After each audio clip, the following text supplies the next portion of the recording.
Selamat pagi Amanginang, saudaraku dikasihi Tuhan. Semoga kita semua dalam keadaan sehat dan penuh sukacita menyambut hari yang baru pada minggu ini. Firman Tuhan yang menjadi renungan kita hari ini diambil dari kitab Nabi Yeremia pasal 4 ayat yang ke-14. Bersihkanlah hatimu dari kejahatan, hai Yerusalem, supaya engkau diselamatkan. Berapa lama lagi tinggal di dalam hatimu rancangan-rancangan kedurjanaanmu? Dalam bahasa Batak dikatakan, Buri maroham siak kajahatoni ale Jerusalem, asamaruli panupahiyoko, sedia lilingon marmalam akasakap nijiam di bagasan roham. Demikian firman Tuhan. Bapak Ibu jemaat yang dikasihi Kristus, seandainya firman ini dipertanyakan kepada kita hari ini, sampai berapa lama lagi tinggal di dalam hatimu rancangan-rancangan kedurjanaanmu? Saudaraku, apakah jawaban kita kepada Tuhan?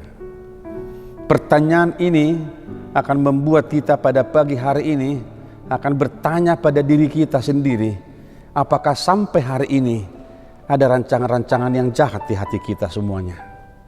Bapak Ibu jemaat yang dikasihi Tuhan, kalau firman ini disuarakan oleh Nabi Yeremia pada zamannya kepada umat Allah, itu mengatakan kepada kita sebenarnya bahwa peribadahan yang mereka lakukan setiap hari di hadapan Tuhan tidaklah sejalan dengan perilaku hidup mereka sehari-hari. Bapak Ibu bisa bayangkan ketika orang datang di bait Allah melakukan ritus agama, ibadah kepada Tuhan, tetapi di hati mereka tersimpan segala rancangan-rancangan yang jahat. Saudaraku dikasihi Tuhan, ini menjadi perenungan evaluasi yang dalam diri kita masing-masing pada hari ini. Apakah di hati kita masih ada kebencian? Apakah di hati kita masih ada keirian, kesombongan kepada sesama kita manusia? Sementara kita hadir di bait Allah, di gereja, mendengarkan firman Tuhan dengan luar biasa. Saudaraku, ada sebuah perkataan bahwa hidup kita adalah khotbah bagi orang lain. Paulus pernah berkata bahwa kehidupan Kristen adalah surat Allah yang bisa dibaca oleh semua orang. Saudaraku dikasihi Tuhan, pergumulan kita tidak cukup hanya bagaimana kita memperbaiki perilaku secara biasa, secara tampilan luar. Tetapi firman Allah berkata kepada kita hari ini, yang lebih dalam adalah bagaimana kita menyucikan hati kita, membersihkan hati kita dari segala rancangan-rancangan yang jahat, yang tidak berkenan di hadapan Tuhan. Hati kita adalah pusat daripada segala tindakan. Kitab Amsal berkata, jagalah hatimu, karena dari hatimulah terpancar kehidupan. Saudaraku, tidak gampang menjaga hati kita ini supaya tetap bersih. Dalam Matius pasal 5 dikatakan, berbahagialah orang yang suci hatinya, karena mereka akan melihat Allah. Saudaraku, jangan pernah mimpi lihat Tuhan dalam hidup saudara dan saya kalau hati kita tidak ikhlas, hati kita tidak suci di hadapan Tuhan. Bapak Ibu jemaat yang dikasihi Tuhan Yesus Kristus, kita tidak bisa menyucikan hati kita, membereskan hati kita menurut ukuran perasaan dan pikiran kita.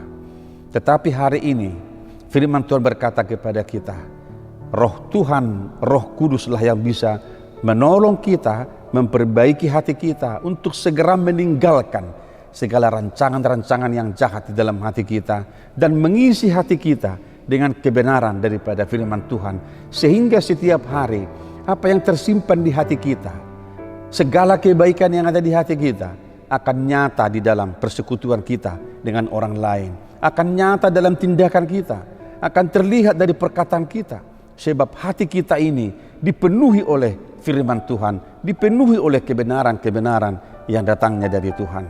Saudaraku, mari terus menjalankan kehidupan kita ke depan. Dimanapun kita bekerja, apapun pekerjaan kita, siapapun yang saudara hadapi setiap hari dalam pekerjaan saudara, mari tunjukkan bahwa hati saudara adalah hati yang ikhlas, bahwa hati saudara adalah hati yang bersih, yang diperbaharui oleh firman Tuhan. Sehingga ketika kita mendengarkan firman Tuhan setiap hari, melalui khotbah dan renungan-renungan pagi, hati kita akan terus dimotivasi untuk selalu berbuat yang baik, mengedepankan perbuatan-perbuatan baik yang sesuai dengan firman Tuhan. Saudaraku dikasihi Tuhan, di masa pandemi ini jangan lupa kita terus memakai masker, mencuci tangan kita dan jauhi kerumunan supaya kita boleh tetap sehat dalam menjalankan kehidupan kita. Tuhan memberkati kita semua, memberkati orang yang sakit, memberikan kesembuhan kepada kita supaya kita boleh tetap bergembira dalam kehidupan ini. Amin. Kita berdoa.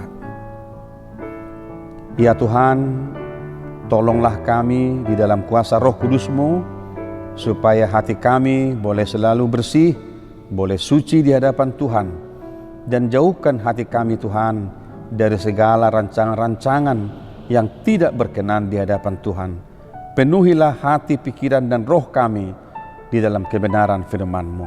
Terima kasih Bapa, kami berdoa di dalam nama Tuhan Yesus Kristus Tuhan kami. Anugerah dari Tuhan kita Yesus Kristus, kasih setia dari Allah Bapa, dan persekutuan dengan Roh Kudus menyertai dan memberkati saudara-saudara hari ini sampai selama-lamanya. Amin.